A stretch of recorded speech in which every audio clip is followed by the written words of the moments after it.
के जीवन में कभी निराशा नहीं रहती। आप कर्म करो, मैं ये नहीं बोलूंगा कि कोई चमत्कार आपके लिए होगा, कभी नहीं होगा। ये कलयुग है, कलयुग केवल कर्म पर ही आधारित है। लेकिन अपने कर्म को अगर हम भक्ति से जोड़ दें तो हमारा जीवन सफल हो सकता है। तो इसके लिए करना क्या होगा? जैसे नारद जी ने किया। एक बार नारद जी को घमंड आ गया कि मेरे जैसा कोई भक्त नहीं, मैं हर पल नारायण नारायण करता हूं। तो अब भगवान तो भक्त वत्सल हैं, उनके मन में आया क्यों ना नारद जी का घमंड छोटा किया जाए, तोड़ दिया जाए। उन्होंने कहा, नारद जी ये एक पात्र है, इस पात्र में जो जल भरा है वो बहुत विशेष है। आपको त्रिलोकी का भ्रमण करना है, लेकिन ध्यान रहे इस पात्र का यदि जल नीचे गिर जाएगा तो प्रलय आ जाएगी। क्या आ जाएगी? प्रलय। अब आप ध्यान पूर्वक इसको लेकर के त्रिलोकी की 3 परिक्रमा करो। अब नारद जी घबरा गए और नारायण नाम छूट गया। क्या छूट गया? नारायण नारायण। अब वो उस पात्र को देखते हुए तीनों लोकों में वायु से भ्रमण करने लगे। एक बूंद भी नीचे नहीं गिरने दी, एक बूंद भी। और वो पलट के आए नारायण के पास और कहा कि भगवान, मैंने एक बूंद भी इसको गिरने नहीं दिया। भगवान बोले, वाह भाई वाह नारद, तेरे जैसा श्रेष्ठ भक्त मेरा कोई नहीं है, बहुत श्रेष्ठ हो तुम। चलो मैं तुम्हें और एक भक्त से मिलाता हूं। अब भगवान नारायण लेकर के उसे फरीदाबाद आ गए। कहाँ आ गए? Faridabad, sector number 3।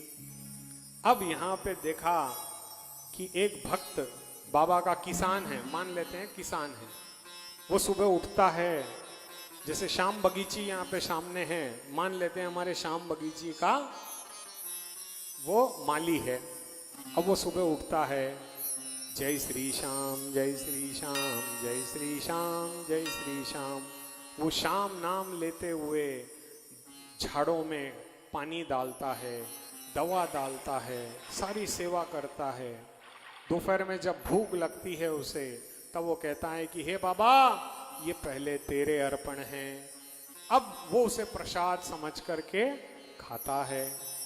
सारा दिन वो नित्य प्रति बाबा की सेवा में तल्लीन रहता है, एक क्षण के लिए भी बाबा को नहीं भूलता। अब नारद जी को अपनी गलती का एहसास होता है। नारद जी कहते हैं, प्रभु आपने मुझे सबक सिखाने के लिए वो पात्र दिया था। अब मैं समझ गया कि जब मैं वो पात्र लेकर के घूम रहा था तो मैंने एक बार भी आपका नाम नहीं लिया, इसीलिए आप मुझे यहां लाए हैं। मुझसे गलती हो गई दीनानाथ। वो अपने कान पकड़ लेता है। तो जैसे नारद जी को ये आभास हुआ कि उन्होंने बाबा श्याम का नाम नहीं लिया, मेरे गोविंद का नाम नहीं लिया, तो फिर आज हम और आप क्या कर रहे हैं कि आज हम बाबा का नाम लेना बंद कर दिया है, केवल उसे तकलीफ में याद करते हैं। अब मान लो मुझे जब कभी पैसे की ज़रूरत हो और मैं आपको फ़ोन करूं कि भाई साहब पैसे चाहिए, और पैसे लेने के बाद जो भी देना लेना था हो गया टाइम पे, लेकिन मैं आपको याद ही ना करूं, और फिर जब पैसे की ज़रूरत पड़े फिर आपको फ़ोन करूं, तो आप मेरा साथ दोगे? नहीं दोगे। तो मेरा बाबा आपका साथ कैसे देगा? कैसे देगा मेरा बाबा आपका साथ? जब हम व्यवहारिकता में अगर एक दूसरे को सिर्फ दुख में पूछें तो कोई आपका साथ नहीं देता, तो फिर मेरा बाबा कैसे देगा? तो हमें करना क्या है भक्तों, मेरे श्याम प्रेमियों?